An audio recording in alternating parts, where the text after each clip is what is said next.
Primer año de gobierno, Milei rompió las posibilidades de que Argentina se desarrollara. La macro la ordenó haciéndole pagar el ajuste a los jubilados, el fraude de su campaña electoral. Porque el tipo mintió. Le dijo a la gente que la casta iba a pagar el ajuste y el ajuste no lo pagó la casta.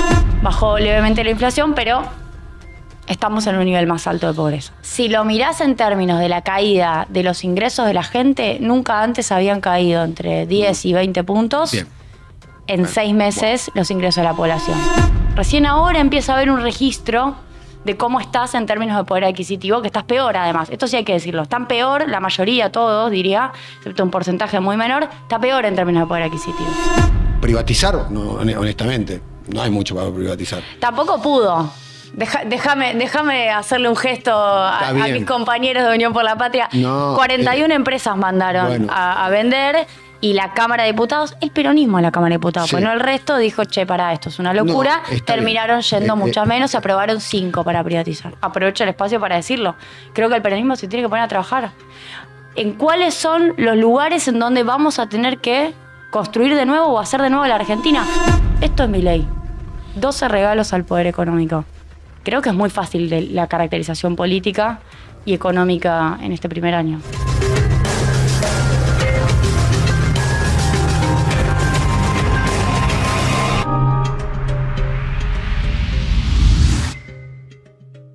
Es doctora en Desarrollo Económico y tiene una maestría en Economía, directora e investigadora del Centro de Estudio CEPA. Además es docente en la Universidad Nacional de Rosario, en la Universidad de Buenos Aires y en la Universidad de Avellaneda, entre otras. Y sobre todas las cosas, desde el año 2023 es diputada nacional de la oposición, la actual oposición, Unión por la Patria, Julia Estrada. Julia, ¿cómo estás? ¿Cómo va? Bien, muy bien. La única oposición. La única oposición que tiene el gobierno de Milei. La única oposición porque real. Los otros son opositores, pero aliados. Exactamente. Al final del día son aliados. Los únicos opositores que le han votado en contra. Los únicos opositores que consecuentemente votamos en contra. Votaron en contra del programa de Javier Milei. Básicamente en CEPA, además de tu trabajo de legislador, obviamente son dos trabajos que dialogan entre sí, se ocupan de hacer estudios sobre la economía y demás. Bueno, Milei acaba de cumplir, en el día de hoy está cumpliendo, esto se va a publicar en estos días, acaba de cumplir 1 año, hizo campaña con una motosierra, diciendo que la justicia social era una aberración, y de alguna manera cumplió su promesa de campaña porque ha hecho un ajuste muy feroz, muy eficaz, en los términos de él claramente, y muy veloz, ¿no? El detalle de la velocidad a la hora de hacer el ajuste. Lo hizo rápido y fundamentalmente en los primeros meses. Sí. ¿No? En enero, febrero y marzo. Después el ajuste siguió, pero lo hizo fundamentalmente en esos meses. ¿Qué evaluación haces del año de Milei? Milei ya no es una incertidumbre, sino es una certeza, ya no es un interrogante. Ya no es, Milei va a ganar, pero no va a poder hacer o no va a hacer lo que dijo que había prometido. Primer año de gobierno, Milei vendió al conjunto de la sociedad ordenamiento de la macro. De hecho, su bandera es ordené la macro. Lo primero que hay que plantear sobre eso son 3 interrogantes. ¿A qué costo? Si de verdad la ordenó. Y en segundo lugar, y en tercer lugar, si es sustentable. ¿No? ¿A qué costo la ordenó? ¿Es sustentable? Ahora te respondo eso. Eso por el lado de la macro. Luego, en el mismo momento, un tremendo proceso de destrucción del aparato productivo. Científico-tecnológico. Rompió las posibilidades de que Argentina se desarrollara. Y en tercer lugar, un golpe fenomenal a los ingresos del conjunto de la población, yendo estrictamente a la cuestión salarial, de ingresos y al aumento de la pobreza, ¿no? Aumentó la pobreza, ahora le va a dar un poquito más estacionado eso, más abajo porque bajó levemente la inflación, pero estamos en un nivel más alto de pobreza. Vamos a lo primero. La macro la ordenó haciéndole pagar el ajuste a los jubilados, 30%. En segundo lugar, con aumento de subsidios, tarifas En tercer lugar, con destrucción o corte de la obra pública. En tercer lugar, con pago del ajuste a las universidades nacionales. Y en cuarto lugar, a las provincias, las cajas provinciales. Esa parte es el fraude de su campaña electoral. Porque el tipo mintió. Le dijo a la gente que la casta iba a pagar el ajuste y el ajuste no lo pagó la casta. Y estoy segura que se lo preguntás a la gente de a pie, porque lo hago, porque hablo permanentemente, y te validan que no fue la casta la que pagó el ajuste. Así que primero se corrobora la mentira en términos electorales. Hoy veía una nota de La Nación, del diario La Nación, que acá en Argentina en general es muy oficialista, en donde dice que esa fue una de las mentiras de campaña. Luego, ojo con este ordenamiento, porque la macro tiene distintas facetas. Está claro que al superávit fiscal lo logró con este costo, ¿no? Hizo trampa, ¿no? Porque la idea era hacer superávit fiscal o bajar la inflación sin romper o sin generar daño social. Obliga, todos sabemos que los principales gastos del Estado tenían que ver fundamentalmente con el gasto previsional y el gasto de los subsidios de los servicios públicos, ¿no? Bueno, pero nobleza obliga. O sea, cualquier persona medianamente. Tenés que decir eso en campaña. Está bien. Yo voy a tener que hacer, digo, si uno es coherente con que esos son los números, efectivamente, más del 60% del gasto es previsional. Vos tenés que decir, miren. También es cierto que él dijo, voy a hacer un ajuste, ¿no? Voy a ser el presidente del ajuste, ¿no? Pero no dijo que las jubilaciones, incluso cuando tiene el debate con Massa, Massa lo corre con los subsidios. Sí. Y él retruca que los subsidios no van a ser el foco del recorte. Bien. Pero más allá de eso, está claro, en Argentina cualquier persona que pase enfrente de la Facultad de Ciencias Económicas... quizás no es lo más cuestionable el contrato electoral de Milei, ¿no? Básicamente tenemos que recordar... Yo entiendo la letra fina y demás. Yo creo que la gente... Está bien. No votó sabiendo que la iban a ajustar a ellos mismos. O sea, creo que ahí hubo deliberadamente una ruptura del contrato electoral. Ahora, ¿la ordenó? ¿Qué cosas ordenó? Tiene superávit fiscal y resolvió los pasivos monetarios del Banco Central, ¿no? Esto a un año, 10 de diciembre de 2024, está mejor el Banco Central que el 10 de diciembre del 2023. Con algunos asteriscos, los pasivos monetarios o remunerados del Banco Central pasaron al Tesoro. Y hoy en día es lo que se llama deuda, que acá son letras capitalizables, debajo de la línea. Es decir, no se computan dentro del superávit financiero, que es lo que Milei va a mirar. O sea, si le da positivo después de los ingresos menos los gastos y el pago de tarjeta de crédito en una familia, si te da positivo, bueno, no entra dentro del pago de tarjeta de crédito de las letras capitalizables porque se van acumulando como deuda por debajo de la línea en el esquema ahorro-inversión de economía. Entonces ahí tiene una deuda por abajo de la alfombra. Resolvió lo del central, pero se lo pasó al Tesoro, que es básicamente todos nosotros. Igual, si le ponemos buena fe, lo monetario y lo fiscal lo tiene abordado. ¿Cuál es la tercera pata? Lo cambiario, o la parte de los dólares, en donde evitó una crisis cambiaria gracias al blanqueo. Esto también hay que decirlo, le salió bien a Caputo la medida de traer dólares, 20.000 millones de dólares le declararon. Evitó que en julio-agosto el dólar se le disparara, estaba perdiendo reservas permanentemente de manera diaria, tiene un ingreso de dólares y eso lo está sosteniendo. Es decir, está sosteniendo un dólar súper apreciado con ingreso de dólares, ahora por obligaciones negociables de las empresas, o sea, deuda privada, y te puedo agregar liquidación de cosecha y carry trade. Ahora, tiene 6.000 millones de dólares de reservas negativas. Y si le descontamos los pagos de enero... Hay un detalle importante, es el saldo exportable energético, ¿no? También hay un beneficio ahí estratégico.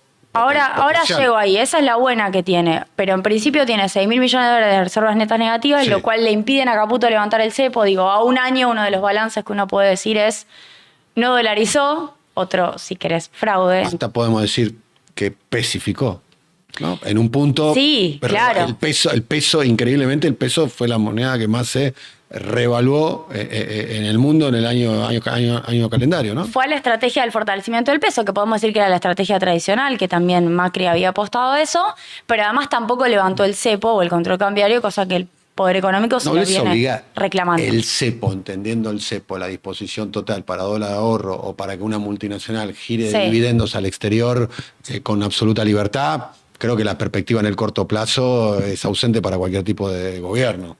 Levantar el cepo. Es que no puede. En principio no puede si vos tenés reservas netas negativas.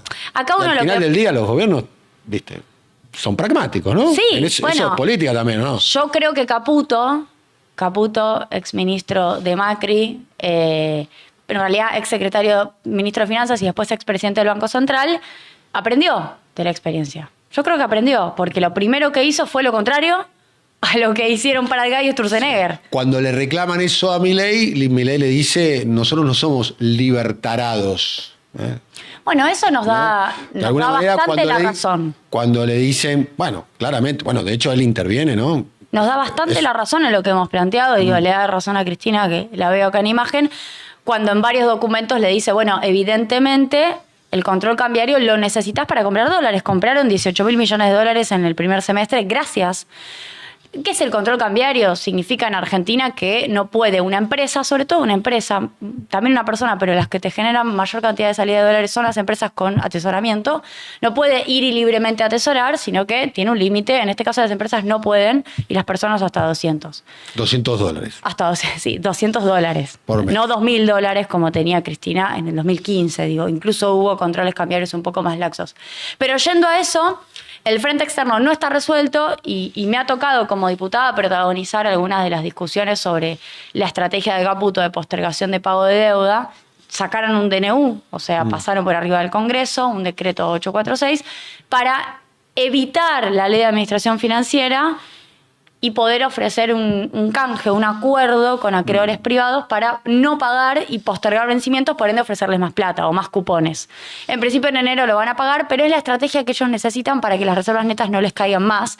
Creemos que las reservas pueden caer a menos 9.000 millones de dólares negativo. Lo digo porque terminaron muy mal las reservas netas en la etapa anterior, menos 11.000 millones. Nosotros siempre... La etapa anterior es el gobierno del Frente de Todos, ¿no? Frente de Todos. De hecho, Sergio Massa, ministro de Economía y candidato, le reclamaban eso. Nosotros siempre lo publicamos. Yo tengo publicado en mi Twitter el gráfico de cepa, menos 11. Digo, no hay nada que esconder. Efectivamente, hay una sequía de menos 20.000 millones y la cosa fue muy difícil. Hay algunos datos, ¿no? Porque ¿no? Los jugadores se mueven de alguna manera. Hay unos datos, se espera una cosecha muy importante para el año que viene, entre 120 y 140 millones de toneladas. Hay que ver cómo van a estar los precios, ¿no? Si los precios se mantienen estables o no. Y hay un detalle que me gustaría que profundices, y después me gustaría ir hacia lo social y medir el ajuste y demás, Julia, que es el detalle de la cuestión energética. La Argentina pasó de ser un país que tenía la restricción monetaria, cambiaria, externa, básicamente porque necesitaba los dólares para comprar energía, ¿no? Para comprar gas y para comprar petróleo, porque es un país que no se autoabastece de eso, a pasar a ser un exportador neto. Total. No solo eso, sino que la perspectiva, estoy leyendo y escuchando mucho sobre el tema, es que la Argentina pueda llegar a sumar de acá al 2030 5.000 millones de dólares por año, agregarle según los precios, puede cambiar, ¿no? Porque el precio del petróleo puede variar, 5.000 palos por año de exportación neta. O sea, eso es muy importante lo que vos decís. Argentina puede transformarse... Es fundamental. Es casi una pampa húmeda más. Sí, quiero detenerme en eso. Primero, para descartar el primer factor, hubo sequía el año pasado, 2024 no, fue muy bueno, digo, mucho mejor, y el año que viene también va a tener buena liquidación de dólares, por ende no va a tener los problemas que tuvo el Frente de Todos en 2023. Y además, tiene el resultado de las decisiones de la estatización de YPF y de que Vaca Muerta funcione, y de que se hiciera un gasoducto, decisiones que no pudo ver sus frutos ni Cristina, ni Macri, ni Alberto. Digo, ninguno de los tres. Podemos decir que Alberto ya empezó a tener una reducción de las importaciones, pero con la guerra Rusia-Ucrania... Tardó un poquito en hacer el gasoducto. Tardó en hacer el gasoducto, además. Un poquito, ¿no? Recién ahora se ven esos resultados, pero además con la guerra Rusia-Ucrania se le dio vuelta porque el precio de la energía se fue a la miércoles y ahí incluso Argentina fue importador neto de energía. Pero Milei va a tener... Ya llevan los primeros 10 meses 4.600 millones de dólares positivos. Cristina tuvo 4.500 millones de dólares negativo. O sea, es casi el anverso del escenario que le tocó a un gobierno versus a otro. Y va a seguir aumentando. Esa proyección que vos mencionás es el Banco Central, el que proyectó. Hay que ver si se cumple así, pero va proyectando un aumento con gasoducto, pero además con alguna otra construcción con infraestructura más fuerte. Argentina puede ser una potencia energética como mínimo regional. Yo creo que lo va a hacer. Como mínimo regional. Y ahí está la tragedia. La tragedia argentina, que es la imposibilidad de usar esta segunda bala de plata, porque la primera fue la de Néstor, post salida del 2001, devaluación fuerte, precios de commodities al alza, dijo, esta oportunidad única, a Marruecos en el Banco Central, cancelo deuda, soberanía, chau, fue y lo hizo. Y ahora tenemos la segunda oportunidad de hacer eso con un escenario, si querés, similar en términos de nivel de endeudamiento y posibilidades de obtención de dólares, y te armaron el RIGI. Te armaron el esquema para que esos dólares nunca vayan al Banco Central y se puedan liquidar al 100% en el exterior, es decir, que no tengan que pasar por el mercado único y libre de cambios. Por eso el RIGI es tan problemático, ¿no? Y te armaron además todo un esquema desregulatorio para que incluso los precios locales de la generación energética, una generación energética que se hace con combustible local, que tiene una base hidrocarburífera en 80%, estén atados al dólar. O sea que ni siquiera te sirve vaca muerta para que la industria local tenga mejor precio energético. Sí. Pero lo que digo es, efectivamente Argentina podría, en el escenario Milei, olvidémonos de lo que a nosotros nos gustaría, en el escenario Milei podría bancar el tipo de cambio apreciado, que es irreal, que es ficticio, que todos sabemos que el dólar a 1000 no es la productividad argentina estaba muchísimo más abajo y el dólar tendría que estar más arriba, pero podría bancarlo con un superávit de balanza energética que le permite inyectar dólares. Esta macro, así armada, necesita inyección de dólares permanente. Necesita permanentemente que entre algo de plata, claro. sea por blanqueo, Bien. sea por balanza energética, sea por obligaciones negociables, sea por carry trade. Bien, está bien lo que está Digo, describiendo. este es el marco Bien, en el cual está estamos. describiendo. La dictadura lo tuvo con un proceso de mega endeudamiento. El menemismo lo tuvo con privatizaciones Y deuda. y deuda. Primero privatizaciones para resolver Sí, la moratoria en la que sí, entró Alfonsín. Y después sí, deuda. Sí, por eso, privatizaciones y deuda. Macri lo tuvo con deuda, Sí. ¿no? Con el acuerdo más importante, con el Fondo Monetario más importante de la historia del fondo y en términos nominales de toda la historia del fondo. De la historia del fondo. De la historia del fondo. De la historia del fondo. Como lo midas. Como lo midas, Como ni lo siquiera midas. el de Ucrania, que en algún momento salió en las noticias que era similar, ni siquiera el de Ucrania. Por eso. Bueno, este gobierno hoy está, la posibilidad de endeudarse está obturada. Hoy. Está muy bien la comparación histórica Hoy que haces. está obturada. Hoy Sí. está obturada la posibilidad. Privatizar, no, honestamente, no hay mucho para privatizar. Tampoco pudo.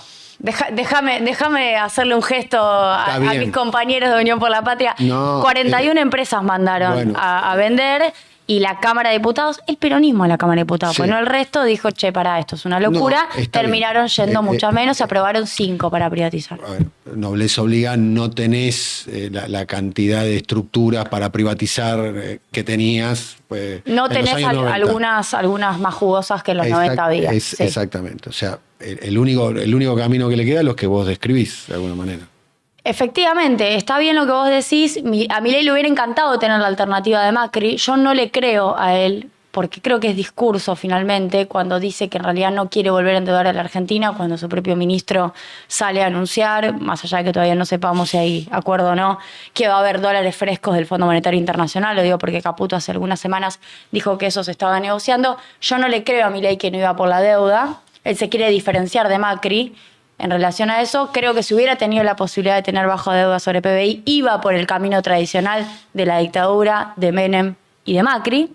No pudo, entonces inventó un blanqueo distinto al de Macri, porque a Macri le declararon 113.000 millones de dólares, pero no entró nada porque se exteriorizaron. Sí, no, a Caputo le entraron 20.000 millones de dólares. Primera cuestión, a ver.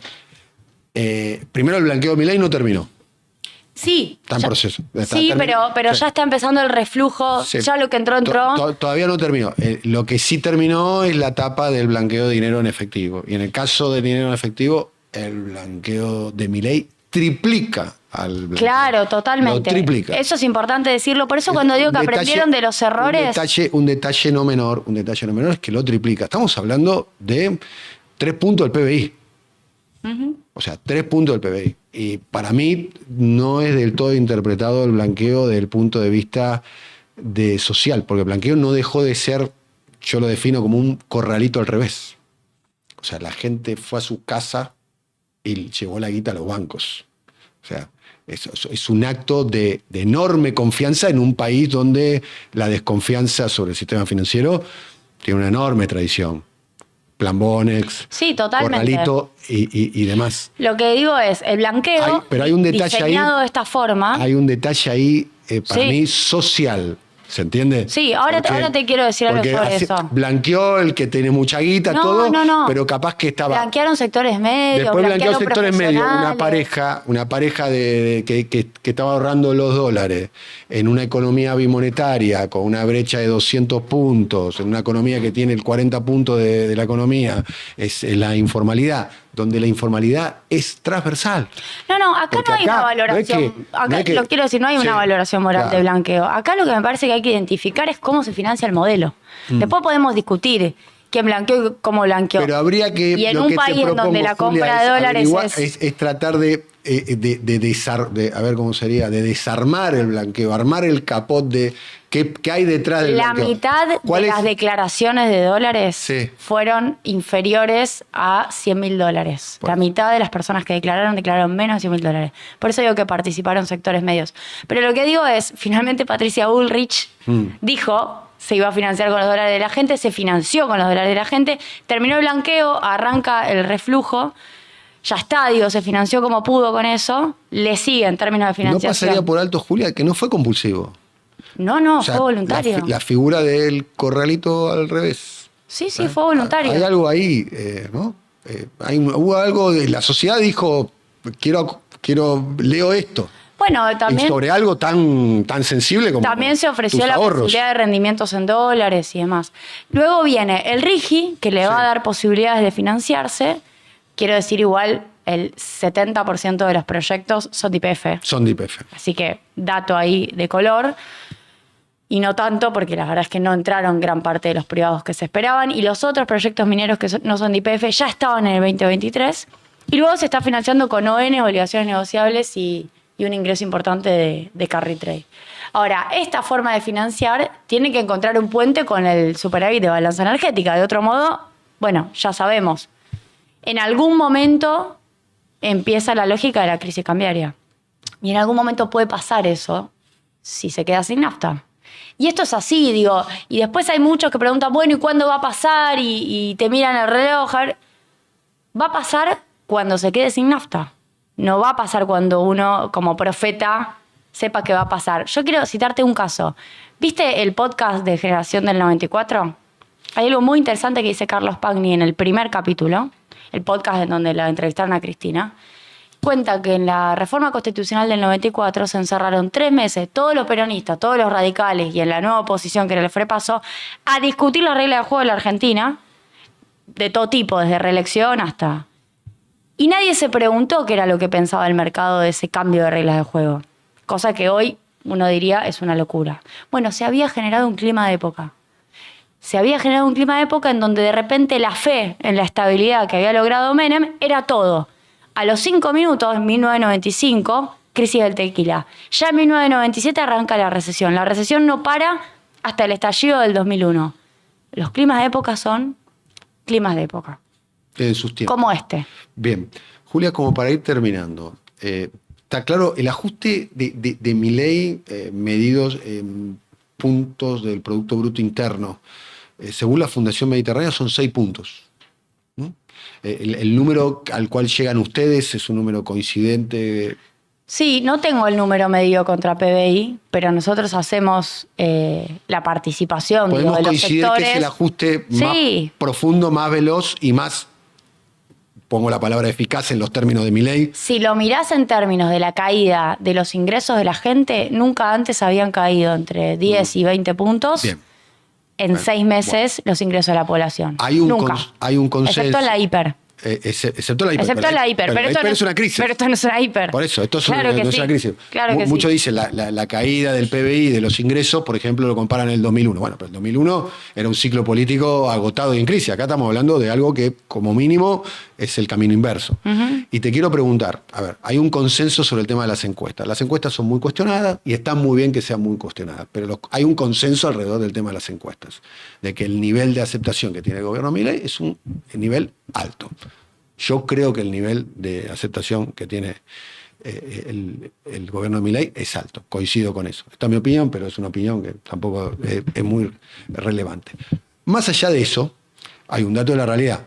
el nivel de conflictividad social, más allá de que hubo episodios, movilizaciones de la CGT, movilizaciones de los universitarios y demás, es un nivel de movilización social muy bajo con respecto a la velocidad y a la profundidad del ajuste. Claramente, se ve, no sé, se ve solamente o se observa solamente transitando por la calle, ¿no? Digamos. Hay un grado de aceptación de parte del ajuste. Pareciera ser, sentado ahí donde estás vos, Pablo Semán dijo, el ajuste tiene aceptación porque fue una promesa de campaña. Prometió ajuste, hizo campaña. En ese sentido, vos podés tener algún tipo de diferencia. ¿Qué observás ahí, digamos? Porque estamos ante una novedad, un misterio. Sí. Estamos ante un misterio. Tiene ¿no? distintos costados. A ver. Tiene un costado económico, tiene un costado de cambio cultural y tiene un costado político. A ver. En términos económicos, yo creo que si hay una revisión para hacer, que humildemente no me meto ahí porque lo dije muchas veces, pero creo que debería ser en nuestro espacio, es el valor de la estabilidad en términos de la baja de la inflación o el ordenamiento. El valor de la estabilidad que le da la gente y que le damos todos nosotros. Era imposible el 2023 con 200% de inflación. Era imposible. Digo, la inflación se duplicó. Uno puede decir hubo una sequía. Claro, hubo una sequía, 20.000 millones de dólares te faltaron, pero pasó de 100 a 200 la inflación.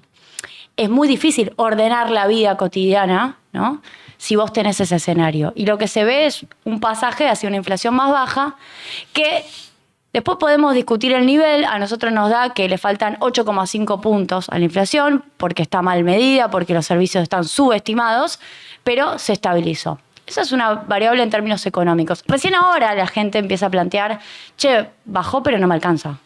Bajó pero no me alcanza. O sea, me gusta que no sea una locura, pero estoy peor que antes. Recién ahora empieza a haber un registro de cómo estás en términos de poder adquisitivo, que estás peor además. Esto sí hay que decirlo. Están peor, la mayoría, todos diría, excepto un porcentaje muy menor, está peor en términos de poder adquisitivo. En segundo lugar, creo que hay claramente un cambio cultural en marcha, o el gobierno quiere impulsar, profundizar un cambio cultural en marcha, pero creo que, y esto da para que venga Marco Teruggi y lo sumamos, atraviesa fronteras, que haya ganado Trump, que tengamos este debate a nivel global sobre un fuerte conservadurismo y una derechización, porque yo sí creo que hay una derechización de ciertas lógicas, y además una fuerte resistencia hacia demandas de derechos civiles. Me parece que eso atraviesa la sociedad con las redes sociales muy metidas a fondo, por eso digo, es para... Pero la elección de Milei estuvo muy atravesada por eso. Y en tercer lugar, bueno, falta una claridad en la alternativa política, porque también lo que hay es dificultad para una parte de la población muy importante en identificar cuál es la otra opción. Y yo siempre soy muy clara con esto, no cuál es la otra opción en términos electorales, porque siempre puede aparecer una otra opción en términos electorales. Te ponen a alguien que sea el más opositor a Milei, sino cuál es la propuesta de gobierno, qué es lo que haríamos, qué es lo que se haría distinto y mejor. Por eso Cristina, y yo creo que en eso acierta, plantea esas cartas, plantea permanentemente cómo hay que revisar qué haríamos, porque ese es el problema. No quién va, después podemos discutir, sino qué haría ese que va o esa que va a proponerse como alternativa. ¿No pensás que esa discusión se dio con Alberto Fernández en el 19? Claro que no, claro que no. Y la padecimos todos a esa ausencia de discusión. Y ¿le cabe una responsabilidad a Cristina, que tomó la decisión de que vaya Alberto? yo creo que al conjunto del peronismo le cabe hacerse cargo de lo que ocurrió, pero la verdad es que Cristina, si hay que repartir, Cristina fue la que primero dijo en tiempo real, esto no va y hay que torcerlo. Es decir, hay que mejorarlo, hay que arreglarlo, hay que corregirlo. Y gracias a Dios que lo hizo, porque nos permite a todos tener claridad de ese debate. Entiendo que vos formás parte del espacio político del kirchnerismo, ¿no? Pero Cristina viene teniendo opciones, digamos, al cuadrante de la derecha, ¿no? Scioli, Alberto, Sí. Massa, ¿no? Massa, recordemos que, por ejemplo, el secretario de Programación Económica de Massa, Gabriel Rubinstein, que fue funcionario del gobierno de Unión por la Patria hasta el último día del mandato, hoy circula por los programas de televisión casi de alguna manera convalidando el programa de Milei. Bueno, esa es la discusión que también tenemos que dar para adelante. Porque finalmente lo que uno revisa es eso. Eso es el resultado de las demandas que le plantearon varios sectores, porque Cristina finalmente no decide sola, decide en un tiempo y en un lugar, uno decide condicionado, ¿no? O condicionada. Fueron las demandas que le pidieron para que haya unidad. Y finalmente la discusión de este tiempo es unidad para qué o unidad con qué programa. Finalmente con esta enumeración que vos haces, uno revisa para atrás y dice, ¿y si éramos con los nuestros? ¿Y con nuestro programa? ¿Y con nuestra forma de entender la economía y nuestras batallas? Yo creo que sí, pero también creo que hay que precisarlo. Me gustaría leerlo. Bueno, me parece que lo tiene que armar el conjunto de peronismo, ¿no? Es que, o sea, yo con el CEPA tengo ideas, pero me parece que sería demasiado pedirle a un centro de economía que se haga cargo de todo eso. No, pero sí no, creo... Te lo estoy pidiendo a vos. No, bueno, pero no sos el primero. No. Pero sí creo, Pero vos decís, y me hago cargo habla también, de un programa y yo te dije que me gustaría... que el peronismo tiene que precisar qué sectores productivos vamos a promover, porque si no es industria versus... financiarización o industria versus primarización. Bueno, ¿qué industria? ¿Con qué características? Hacemos proyectos de promoción de inversión. Bueno, ¿cómo? Yo este año presenté 4, por ejemplo, como diputada, poniéndole características específicas a la promoción de la inversión, que no creo que tengan que ser con RIGI, pero creo que tiene que tener estímulos, porque no somos cabeza de termo, tiene que tener estímulos en términos tributarios, pero tiene que exigir contraparte. Contraparte en I+D, contraparte en exportación, contraparte en transferencia tecnológica. Me parece que esa precisión significa ponerse a trabajar. Y no sé si esa es la tónica en la cual están muchos. Así que aprovecho el espacio para decirlo. Creo que el peronismo se tiene que poner a trabajar. ¿En cuáles son los lugares en donde vamos a tener que construir de nuevo o hacer de nuevo la Argentina? Cuando Cristina plantea asociación público-privada, me parece muy interesante eso. Yo presenté un proyecto en relación a la promoción del litio para hacer baterías. Yo no sé si quiero que el Estado se tenga que hacer cargo de todo. No sé si quiero empresa estatal, digo, el monstruo estatal, así en todos lados, Estado. Monstruo estatal. No, es que no sé si quiero eso. ¿Por qué? Porque no sé si eso es lo mejor. Yo quiero que haya empresarios privados que pongan plata. Extranjeros, locales, nacionales. Ahora, con el Estado controlando y tomando decisiones. Digo... Tratemos de construir eso. La experiencia igual indicó que no fue tan fácil. El otro día me pasó, no sé cómo estamos de tiempo, que fui a Radio Con Vos, a una entrevista con Jairo Strachea, y me decía, bueno, pero el kirchnerismo tuvo esta experiencia de darle a empresarios nacionales, al estilo Grupo Petersen, y eso fue una especie de cosa prebendaria, y como salió mal, la familia Eskenazi estatizaron. Yo le dije, claro, efectivamente. Y le cité el libro de Alfredo Zayat, que es muy bueno, Economía Contramano, en su capítulo Burguesía Nacional, en donde cuenta que el kirchnerismo intentó hacer asociaciones público-privadas. Podemos citar el caso de Aerolíneas, podemos citar el caso de YPF. Y los empresarios que se eligieron para esa tarea no se pusieron la camiseta ni se pusieron al frente, reproducieron lógica rentística. Entonces, ¿qué tuvo que hacer el kirchnerismo? Tuvo que ir... y poner al Estado en un rol que tal vez no era el que se había pensado originalmente, pero era el de el Estado se hace cargo entonces de hacer que YPF salga adelante. El Estado se hace cargo de que Aerolíneas salga adelante. El Estado se hace cargo de... Porque tal vez no hay sujeto. Quizás la figura de la burguesía nacional es una figura un poco... Mantener eso en el estado de capitalismo actual es un poco... Yo lo tomaría como ligeramente ingenua. Bueno. Como mínimo. Pero no te alcanza con el Estado para todo. Sí, lo tomarías... Pensar que pero no te alcanza, necesitas inversión privada. Que el capital tendría un comportamiento de identidad nacional, yo lo pensaría pero es lo ingenuamente. Claro, para mí, pero no tenemos que abandonar. Capital no tiene intentos, patria, no tiene bandera, no tiene miedo. Sí, pero también hay empresarios nacionales, digo. Sí, los hay. Hay empresarios nacionales que tienen ganas de jugar y jugar bien.